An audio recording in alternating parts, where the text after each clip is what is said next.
it's hard to know based on Trump's comments. Some pretty, firm comments there, but also some possiblies and probablys littered in there. So, but when you consider the complexity of finishing a sale of this app and the fact that China needs to be involved, it would really blow my mind if this all happens by this week. I think the most likely scenario is Trump sort of indicates there's movement towards a deal, and that justifies, he uses that to justify extending the deadline down the road again. But, the law is the law. Right now, this violates the law. All we have is an executive order, saying, let's not enforce the law. Let's pretend that doesn't exist. We're potentially talking about pushing that down further, making that, push off the law more. So is it as simple as just another EO this week, or does he have to ask Congress to change the law? Well, everything's changing. If you would have asked me that before this most recent EO, I would have said, look, the law is the law. The president can't change the law by executive order. And companies that host TikTok are undertaking enormous liability on President Trump's promise. Wow.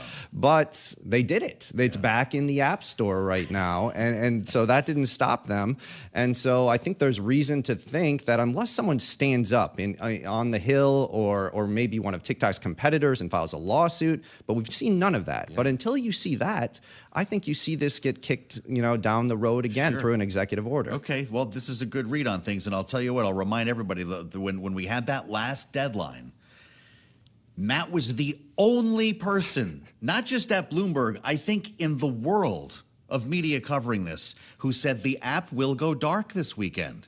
Everyone said, no, that's crazy. And it did. Not for long, but you're right. It went down for a day because they were freaked out too, right? ByteDance doesn't want to break this law either. The liability here for the companies hosting TikTok is significant. It's those hosting who are most Yes, concerned. exactly. So it's the Oracles, it's the app stores, Apple and Google.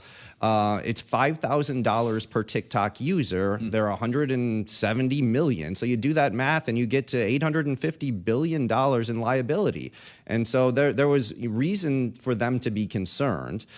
President Trump and his attorney general, said, look, don't worry about it. We'll write you a letter that says you're not violating the law.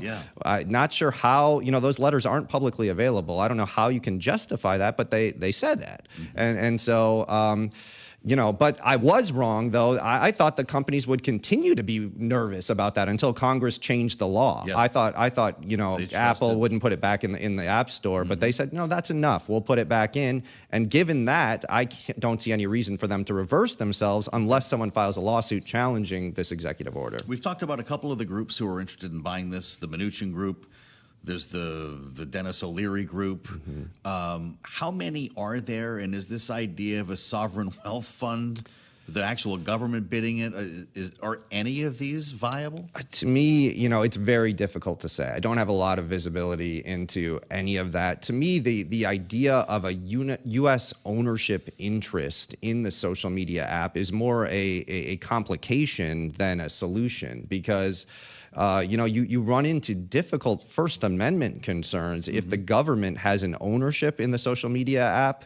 All of a sudden, you're every time the company censors content or moderates content on the app, and all of a sudden that's U.S. government action somehow. Do we really want a First Amendment case every time? We control speech on TikTok? I don't think so. So, not a lot of visibility on this. And the big thing I think is that look, China. It has a big say on this, and ByteDance isn't going to sell this app. Really, the U.S. has given up its leverage on this issue because it let that January 19th pass. And so that's why I think you need to see conversations about tariffs and these other topics because the leverage tied to this ban isn't there anymore. TikTok's winning that fight.